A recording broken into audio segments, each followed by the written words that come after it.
Hall & Wilcox acknowledges the traditional custodians of the lands on which this podcast is recorded. We pay our respects to their elders, past and present, and to all First Nations people joining us today.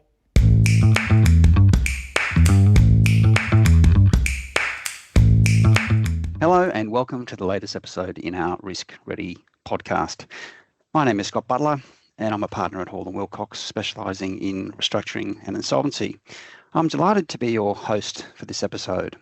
I'm joined today by Alison Choi Flanagan, partner and national co-lead of our health care group, and Ed Payton, a mergers and acquisitions partner in our corporate and commercial team.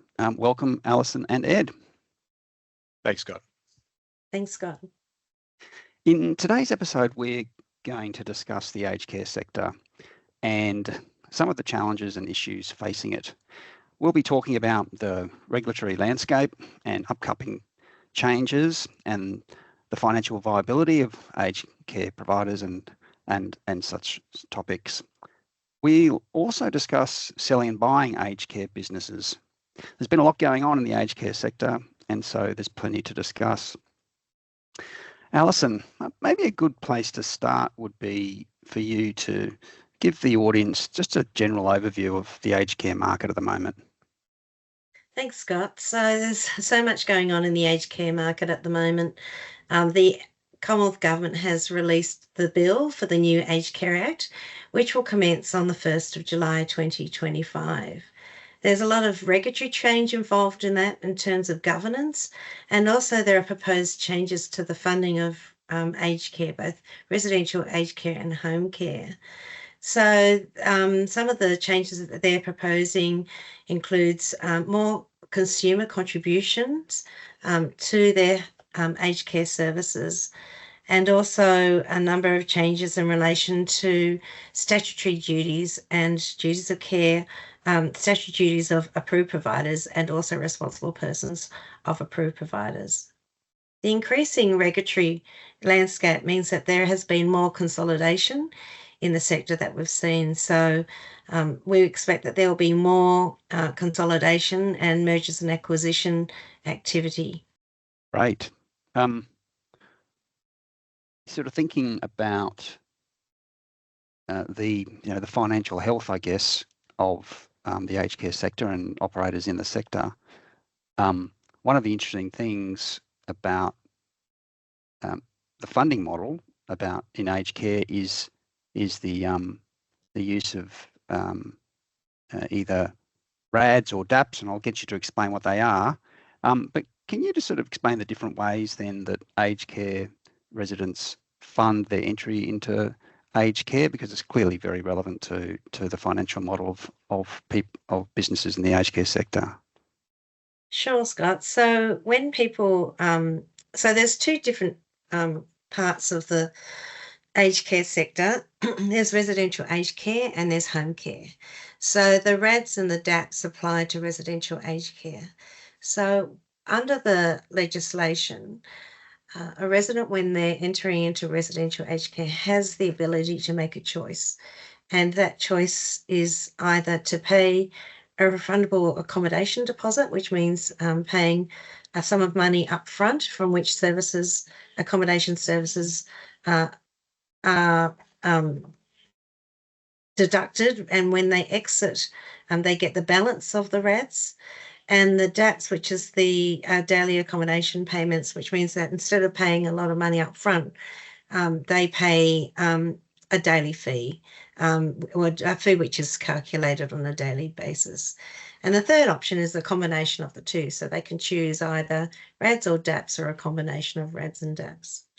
What this means is that currently, under the way that the aged care sector is funded for residential aged care, is that approved providers have the ability to use the monies that they receive for RADs for specific purposes. So those purposes are regulated. So, for example, they can't use it for just everything, but they can use it, for example, for capital expenditure.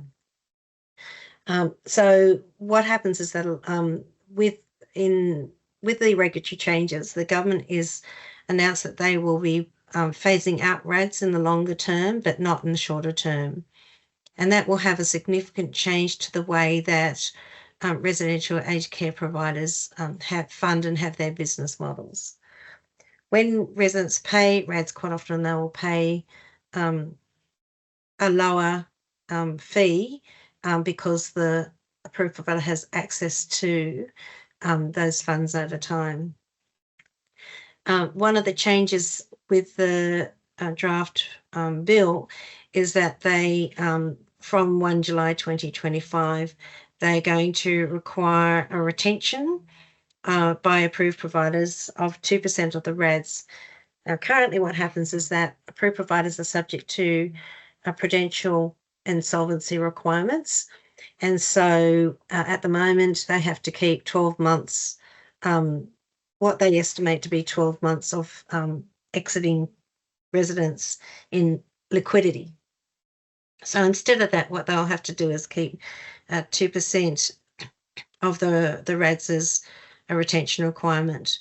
One of the reasons why the government is doing that is because a number of approved providers are struggling financially, and the government has had to step in and fund some of the RAD balances to residents. So that is causing a liquidity issue within the sector. So we can understand why, the government has introduced that.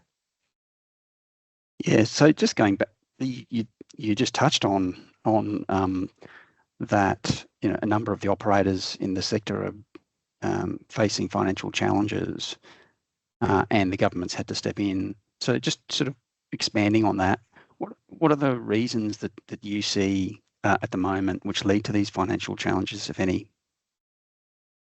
Some of the financial challenges are that traditionally aged care, so talking about healthcare and aged care, so healthcare consolidated about 10 to 20 years ago, and aged care is in the process of consolidation.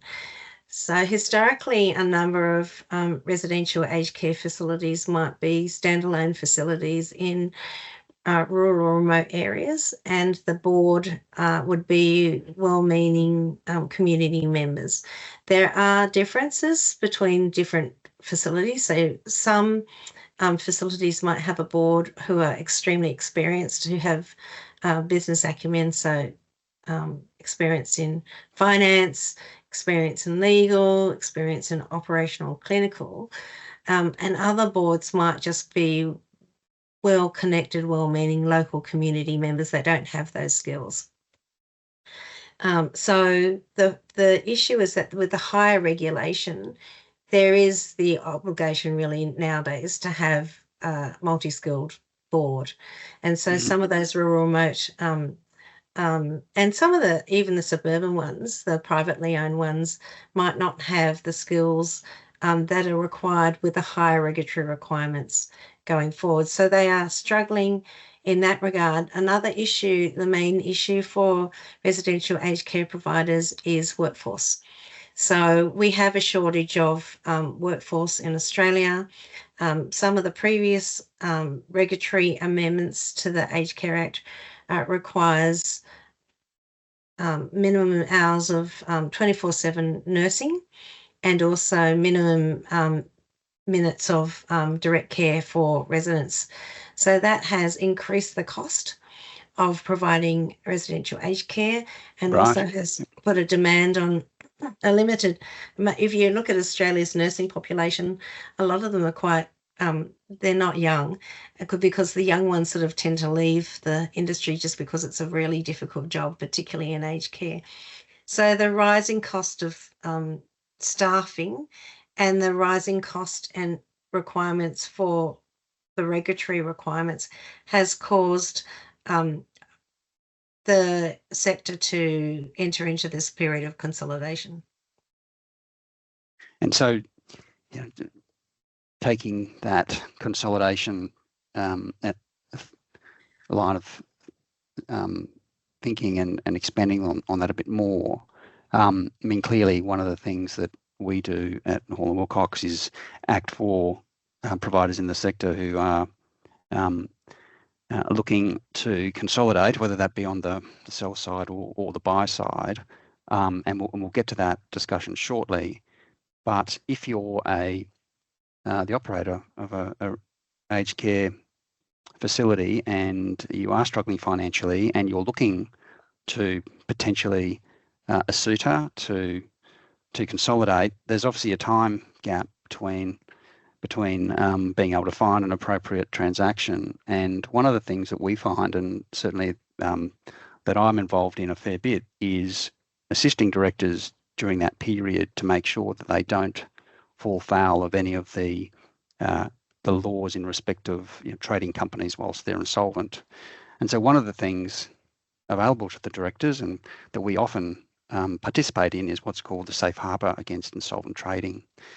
And most directors will be aware that potentially if they trade a business whilst it is insolvent, they could be potentially personally liable for any of the debts that the business incurs during that period. So when you get into this sort of grey area where the business is financially challenged and you're not really certain whether it's bordering on maybe being insolvent, taking steps to get into the safe harbour against insolvent trading is just makes sense. And it's not that difficult, and it requires the directors to start implementing and developing a course of action that's going to be better for creditors effectively than an immediately putting the company into administration or liquidation or some such insolvency process. And one of the key things that directors need to do when they're getting into safe harbour is to get advice from an appropriately qualified person. And that appropriately qualified person is often an accounting firm who specialise in turnaround and restructuring and developing plans for turnaround plans, and that could have clearly involved just getting the business ready for a sale and executing a sale. But certainly, if there's any listeners out there who are thinking about protecting the directors from the risks of insolvent trading during a period where they're considering a transaction, we'd certainly be happy to help. Now, really that moves on, when we're talking about this period of consolidation in the industry.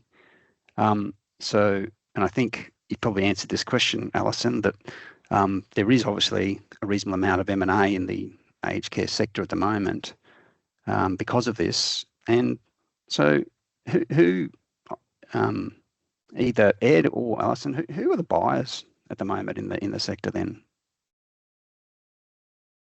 It's interesting, Scott. I'll jump in, and one of the interesting points I think Alison noted sort of at the start. There's obviously a distinction between healthcare and aged care, and there's also a distinction between aged care, residential aged care, and home care. And it's quite interesting just sort of looking at the market activity recently. And I'll be interested in Alison's thoughts on this as well. But there's actually a lot of activity in the home care space, rather than the residential aged care space alone. And I suppose that's quite interesting because the businesses, the business model and the sort of funding model are quite different. There's been quite a lot of interest in home care by private equity, and I suppose you can understand that and appreciate that because home care businesses, rather than being bricks and mortar businesses with the capital requirements of the residential facility and sometimes aging residential facilities, in terms of the buildings, the home care businesses are services businesses really, and so those businesses are attractive, I think, to PE because they are scalable. There's consolidation happening and more consolidation to come. Technology can play a part, I think, in the delivery of home care services, which PE likes.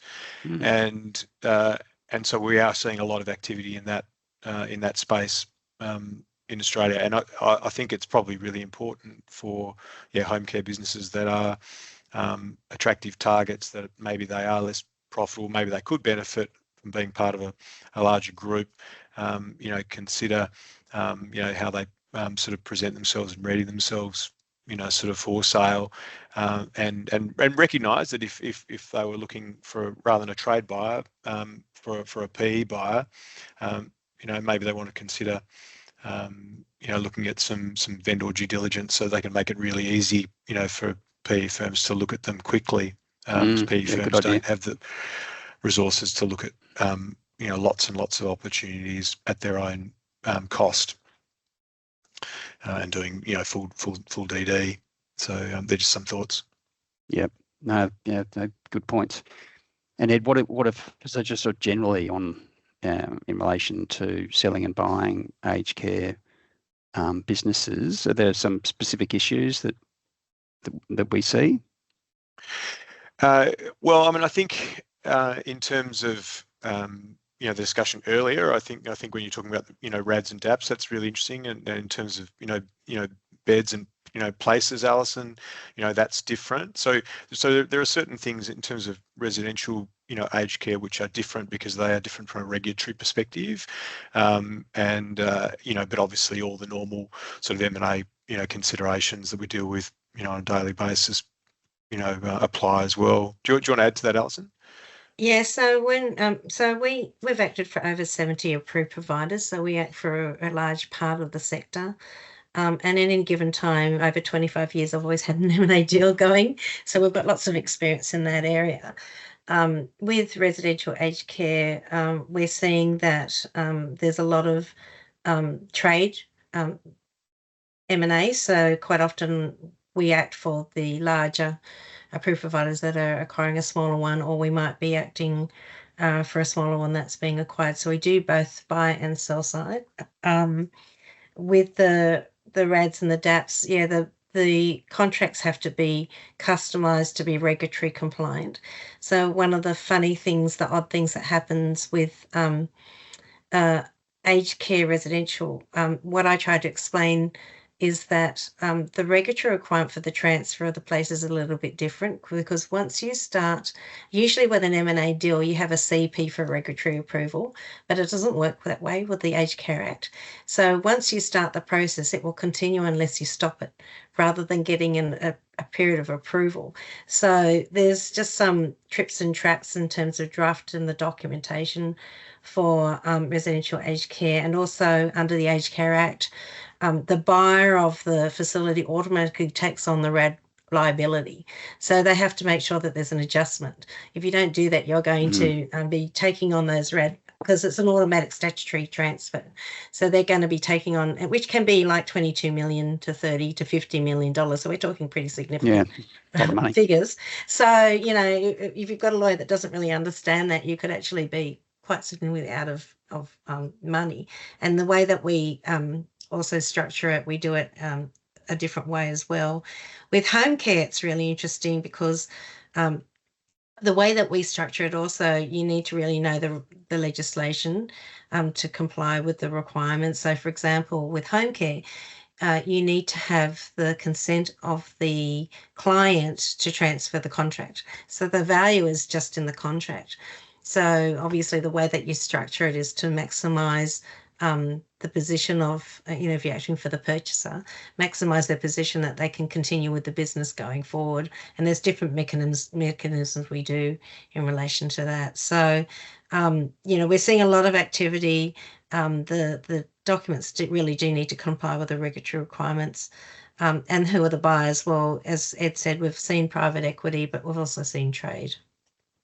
This podcast is often largely focused on underperforming businesses and attempting to turn them around and perhaps restructure them. And we've talked about businesses in this sector potentially struggling financially, and so there's some of these sales would be in a reasonably distressed sort of state. And when we're talking about distressed sales, there are a few other factors which come in when you're doing a transaction, particularly either as a vendor or a buyer. What are some of the issues, Ed, that you've seen in terms of acting in distressed sales as opposed to just a non-distressed sale? Yeah, so I mean, I think that there are, there's quite a lot, in all that. I mean, I think, maybe sort of one thing, sort of to focus on initially, because it's pretty important to both buyers and sellers, is price. And the one thing that we do see, where there is some level of distress, so I'm not talking about where there's been a formal appointment yet, just where there might be some financial underperformance, a lack of profitability, and that can be caused by a multitude of reasons and can be, sort of semi-permanent, or or to do with a period, or the market, or other things. But where there is sort of a gap between buyers and sellers in terms of price, and where there's some sort of doubt around future maintainable earnings, or an expectation gap, then there are contractual mechanisms that we use to try and address that. So most commonly an earnout mechanism, and just to explain, so an earnout defers part of the payment of the purchase price to a date, or maybe a series of dates after completion of the transaction. And those deferred payments are tied to financial performance. So if a target company performs and pre-agreed financial targets are met, then those additional payments are made. So these mechanisms have to be drafted very carefully and very well thought through, because in these circumstances, sellers lose control of the conduct of the business, even though they haven't been paid the full amount, and they need to include contractual safeguards around the way the business is conducted, and also the earnout is calculated. And it's really important in those circumstances that when we're looking at, say, revenue and profit metrics, that we compare apples with apples before and after completion. So it has to be on the same basis. So financials have to be prepared on the same basis, whether they're audited or unaudited. The priority of accounting principles and so forth, the order of those things. Buyers need to have flexibility to run the business, of course, sort of post completion, because they might want to make changes to the business. They've got their boards, making decisions. They might put a new CEO in. They've got to implement their business and strategic plans, and maybe they're trying to extract synergies. That might be the whole purpose of the deal. And they've got to have the freedom to do that, and yet a seller wants to make sure that there's some controls, and the business that is being measured post completion for the purpose of the earnout is, in a sense, the same business that they sold, so that they're no worse off. And just a further point on that, because it does come up from time to time where you've got that deferred payment or an earnout, that often buyers will seek to use that to mitigate risk as well, to try and sort of offset those payments against, or offset warranty indemnity claims against those deferred payments. So that's something we see often as well. Good observations. And one of the things clearly in a distressed sale, and this is even more so when a business may have already, let's say, gone into administration, but even before then, I mean, timing gets pushed, doesn't it? Timing gets expedited. So what sort of things come out when these things have to be done quickly? Yeah, no, it's a really good point. So, I mean, one of the biggest issues in sort of any distressed deal is timing, and here I'm sort of talking about deals where there's some level of financial underperformance or distress, and then sort of separately, I suppose, where there might be a formal appointment of an administrator or subsequently liquidator, and there's two different but related scenarios, and it's part of a continuum, I suppose, depending on the trajectory of the business. But if a business is in financial difficulty but solvent, then there's maybe pressure to move to a sale in a timely manner, so that other funding options have been exhausted, the business is not looking like it's going to turn around. They're going to run out of cash soon, so they've got to do it quickly. Sale looks like a good option, okay? Yeah. And as long as the directors, are in safe harbour, or the thing is, going concern, and it's, not in insolvency context, then a normal kind of trade sale might well be possible at that point.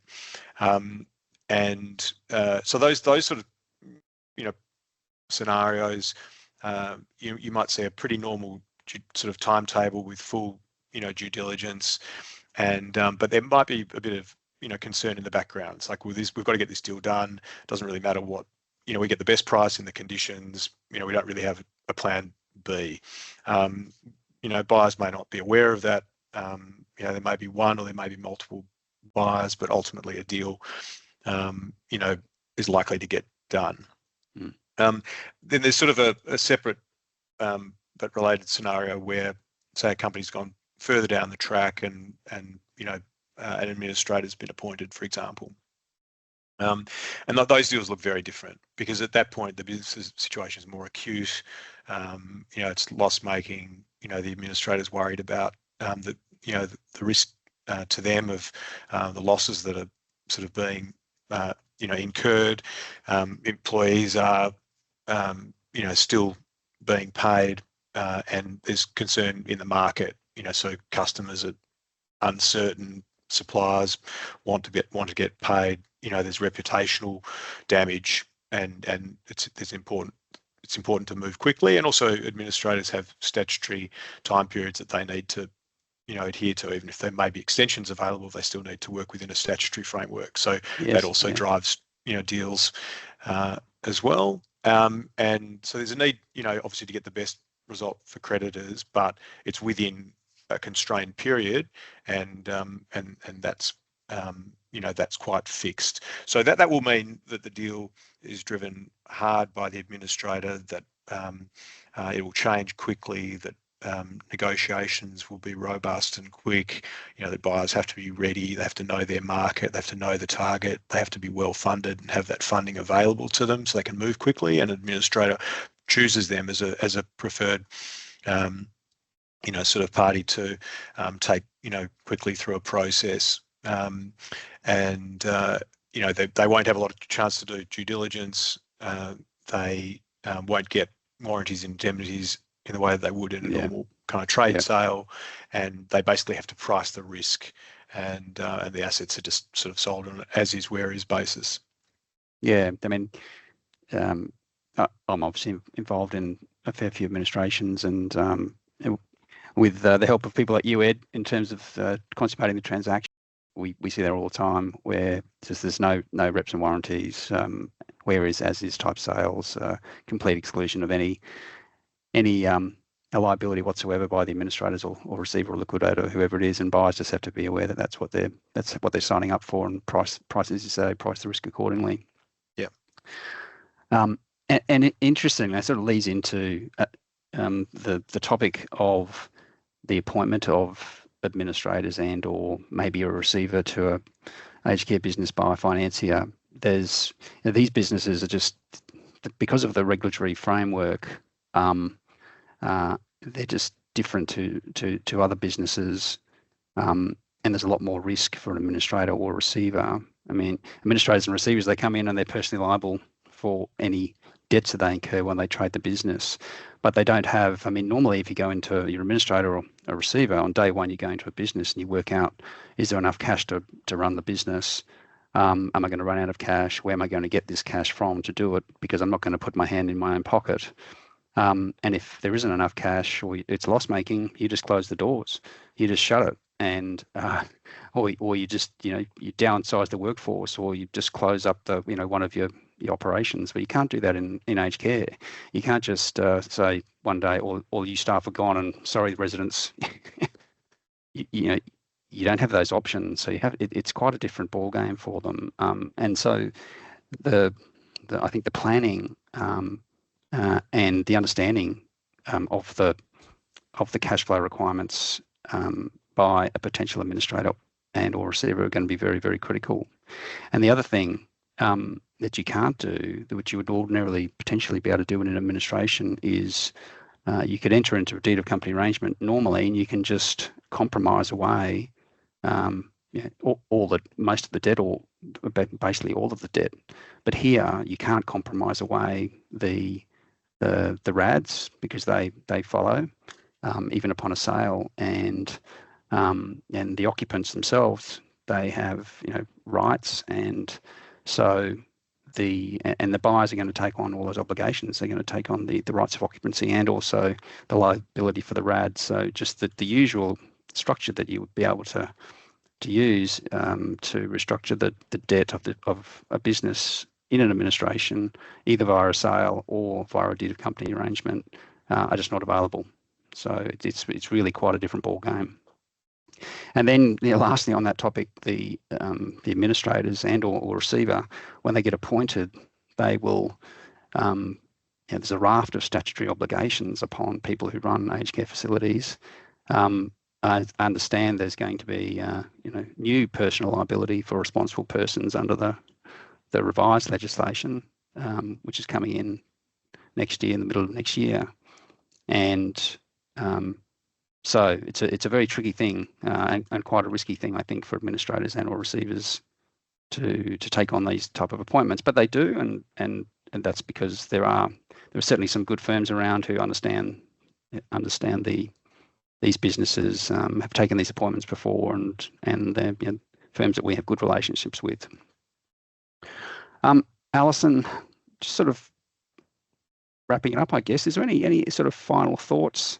Anything we haven't covered that you would like to just talk about? I agree with all of the comments that you've both made. I think some of the final thoughts I would suggest is don't leave it too late. So if you're a vendor, you really do need at least a 1-year runway, because it does take time to sell or make decisions about, whether you should go to administration or receivership, or whether you should transfer the residence if you can, or to sell. The other thing is to always make sure that you're complying with the regulatory requirements, because when things get tough, it is possible that you could have an unmet or a sanction. So you really do need to keep compliance with the legislation, and also obviously making sure that the residents are cared for, so that there's enough staffing to make sure that things don't get dangerous for the residents. So you've got to really don't lose sight of your regulatory requirements, and also to make sure that your residents are cared for. So there's a couple of things that I would suggest in closing. Thanks, Alison. Ed, anything from you? Yeah, no, thanks. And yeah, no, all really interesting comments. And I mean, one thing I would just note, and is that there is this concept of sort of sale ready, where I suppose potential sellers are sort of encouraged to do the homework, make sure that things are in order, so that down the track, if a buyer has a look at them, and whether that's in a normal sort of trade situation or sale to PE, or whether there's some element of distress there, that they're ready, so that the governance is right, the contracts are sort of in place, that things are ready for a due diligence process to start. Now, often the challenge for clients in that situation is that there's always day-to-day operational challenges and limited resources, and therefore a need to keep sort of the business running rather than to prepare for the future. But I think those businesses that do prepare, do a bit of, maybe vendor due diligence is too strong a word, but do some preparation, have a look at the business, make sure that everything's in order, so that if they get to a point where strategically or necessarily they're going to enter into a sale transaction, that they are ready and not scrambling at the last minute. We should also mention, before we finish, the availability of government funds, grants, for providers that are struggling. So we should mention the Market Adjustment Program, which provides funding for residential aged care providers to ensure continuity of care for their residents. And that program provides funding to avoid the untimely aged care service closures. So, be aware that there are some grants that might be able to hold you over and assist you to make decisions going forward. Thank you very much, Alison, and thank you very much, Ed. That was a great discussion. Thanks, everyone, for listening today. That was our final podcast for this series of Risk Ready, where we talk about topical issues relevant to restructuring and turnaround of underperforming businesses. As always, please get in touch with us if you have any questions. You can find out details on our website, which is hallandwilcox.com.au, or connect with us on LinkedIn. If you enjoyed today's episode, then rate, review, or subscribe to our podcast wherever you get your podcasts. Thank you.